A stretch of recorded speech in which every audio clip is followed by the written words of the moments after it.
Right?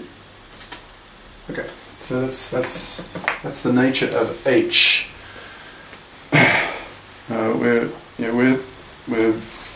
We're proceeding with a proof by contradiction.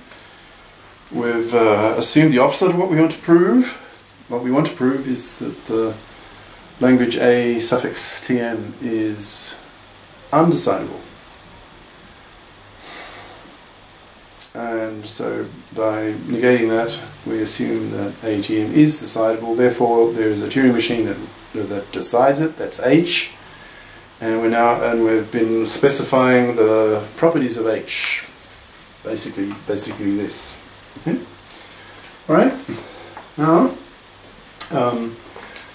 so we know what H is now. This decider of the language, A suffix TM. Now we're going to construct a new machine, a new Turing machine, and we're going to call it D. I guess D for decider. You may ask why. Well, it won't become clear for quite a few sessions, but it's quite ingenious. You just have to accept it for the moment. But so effectively, this new Turing machine D will use H, the halter, if you like, as a kind of subroutine, as a component, as a part. So when D needs to do something, a certain thing, I'll make that more explicit in a minute. When D needs to do something, it will call on, it will get H to perform some task for it. So H will make a decision, which then D, this new Turing machine, will use. It will act on the decision coming from H. So think of D. Think of H as a part, a component of D. So D is sort of a bigger machine, and H is a smaller machine, a component, a part. Right? So yeah, think, a new Turing machine D, and it uses H as a subroutine, a component. Right, now the task. What we're going to do now is we're going to so D is going to use H. D is going to use H, and the task we're going to give H. Don't be confused. There's M's and there's general M's and there's H and there's D. So you need to pay attention. Okay. So D uses H, and what's H? What will H's task be now? Well, it will be to decide, yes or no, etc.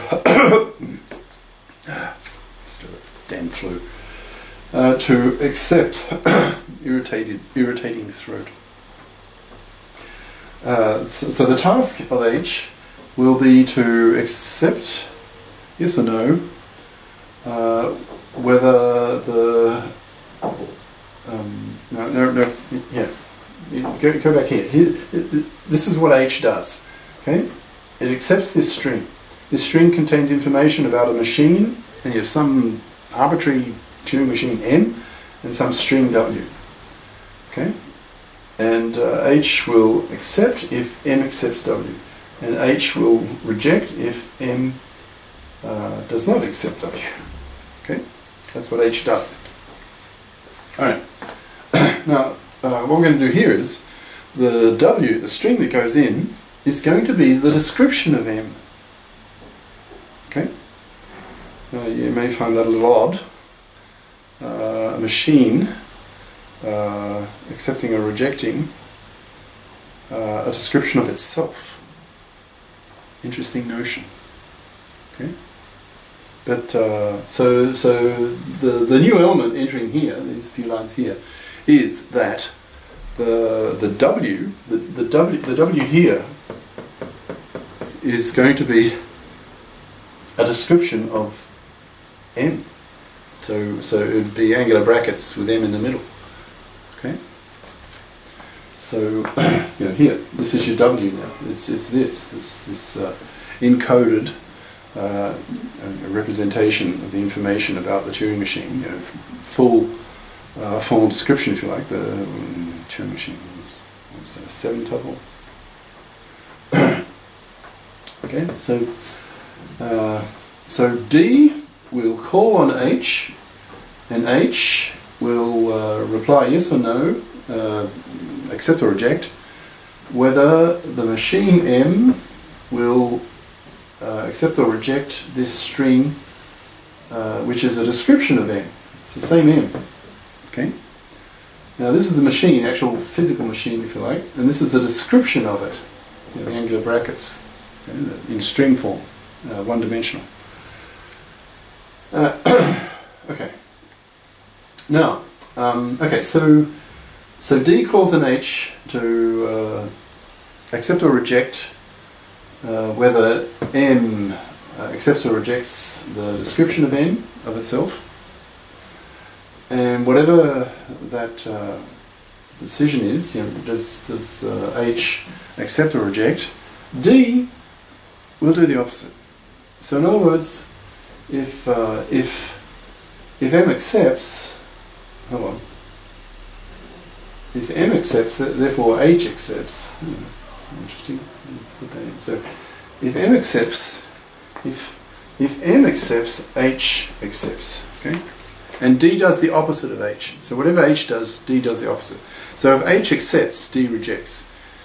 If H rejects, D accepts. Right? Just it's the not, NOT, if you like. It's D just does the opposite of what H does. And you may ask, why? What's the point? Where's this going? You'll have to wait a bit. It's incredibly ingenious. It's really quite amazing. Remember, don't lose sight of the big picture. We're in the middle of a proof by contradiction, right? So somehow, by assuming the opposite of what we want to prove, in other words, A sub Tn is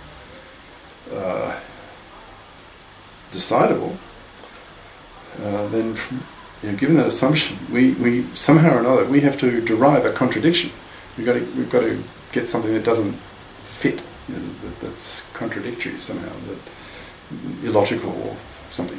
So part of the answer I can give you, why is D doing the opposite of H is well, it leads to a really interesting contradiction. Okay, so you just, well, trust me, as the Americans say. We'll get there, but it'll take a few sessions. All right, so D does the opposite of H. Okay, so in other words, if M accepts, then H will accept, and therefore D will reject. Okay, now if M rejects this, then H will reject. Yeah, it does the same. Whatever M does, H will do. So if M rejects this, H will reject, and therefore D will accept the opposite. Okay. All right. So here's now a description of D as a Turing machine. So our high, as usual, our high-level description of a Turing machine or an algorithm, same thing. A bit of revision. So here's our Turing machine label. We just call it D. D for decider, I guess. And then, as usual. Let's forget the double quotes. First line, you describe the input string.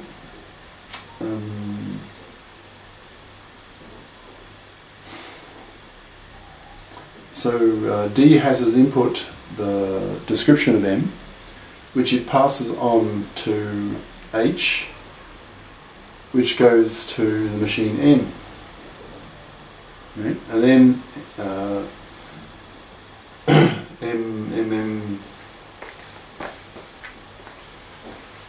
so H can then work on this M.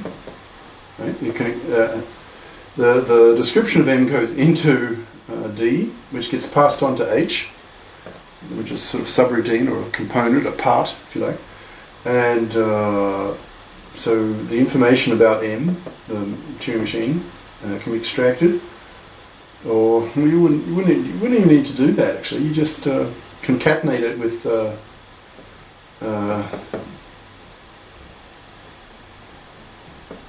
W. But what is W? Well, it's this. Right? Okay. Right. So here's the description of the Turing machine D. Okay. So the input is the description of the Turing machine, where M's just a Turing machine. Right. So D will call on H. So run. Get H running on this input. Right, your M, and here's your W. But your W is a description of the same machine, M. Okay? And now H is a decider, so it'll either accept or reject this this string, and whatever the output is from H, D will do the opposite. Okay, so output the opposite of what H outputs. So if H accepts, then D will reject. If H rejects, then D will accept. Okay. Now you might be a bit confused by the idea of having a Turing machine run a description of itself, where the input string is a description of itself. Now Sipser, more by analogy, I guess, makes the case, well, maybe I should stop here and just go straight on the next session.